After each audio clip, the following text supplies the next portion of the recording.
Minsan ba nagtatanong tayo sa Panginoon kung nalulugod pa ba siya sa mga ginagawa natin? Sa kanyang paanan, nakakapag-worship ba talaga tayo sa kanya? Binibigay ba talaga natin yung ating sarili sa Panginoon? Isa ito sa mga naging katanungan ko, Lord. Nabibless ka pa ba sa mga ginagawa ko? Nalulugod ka pa ba sa mga ginagawa ko?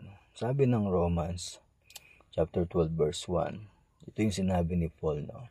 Kaya nga mga kapatid, alang-alang sa maraming pagkakataong kinaawaan tayo ng Diyos, ibigay ninyo sa Kanya ang inyong mga sarili bilang mga handog na buhay, banal, at kalugod-lugod sa Kanya. Ito ang tunay na pagsamba sa Kanya.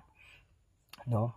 Dito mismo si Paul nakiusap siya, no? And binanggit niya nga rito, no, maraming pagkakataon tayong kinaawaan ng Diyos, no? Pero sa maraming pagkakataong kinaawaan tayo ng Diyos, ang tanong, na ibibigay ba natin yung ating sarili at nalulugod ba yung Panginoon, no? Sabi niya doon, no, ito yung tunay na pagsamba sa Kanya. Nakakapag-worship ba tayo talaga sa Diyos? Nakapag-worship ba talaga tayo sa Panginoong Jesucristo, no? Alam po natin, no? Ako naging katanungan ko to, Lord, nalulugod ka pa ba, no? Kaya nga sabi niya, no? Kaya nga mga kapatid, alang-alang sa maraming pagkakataon na kinawaan tayo ng Diyos, ibigay ninyo ang inyong sarili ang tinutukoy niya, no? Mga sarili natin, no? Ibigay ninyo ang inyong sarili bilang handog na buhay. Sabihin, buhay, banal, at kalugod-lugod sa Kanya.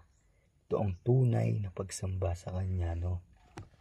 Ang tanong ko lang po doon, nalulugod pa kaya yung Panginoon sa ginagawa natin? Yung pagkanta natin, yung pag-ministry natin sa church, tingin kaya natin nalulugod pa yung Panginoon sa mga ginagawa natin, no?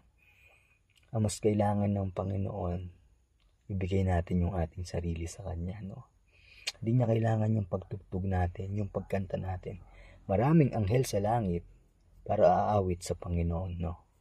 Para umawit sa Diyos.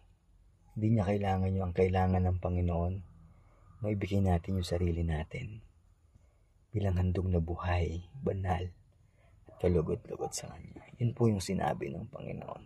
And yun din yung pakiusap ni Pablo, no?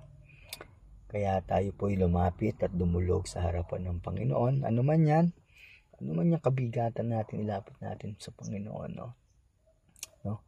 At sumamba tayo sa Kanya at ibigay natin at ipagkatiwala natin ang ating buhay sa Panginoon. Maraming salamat po, no? Sa umagang ito, we pray na pagpalain tayo ng Panginoon. Ingat po tayo palagi. God bless.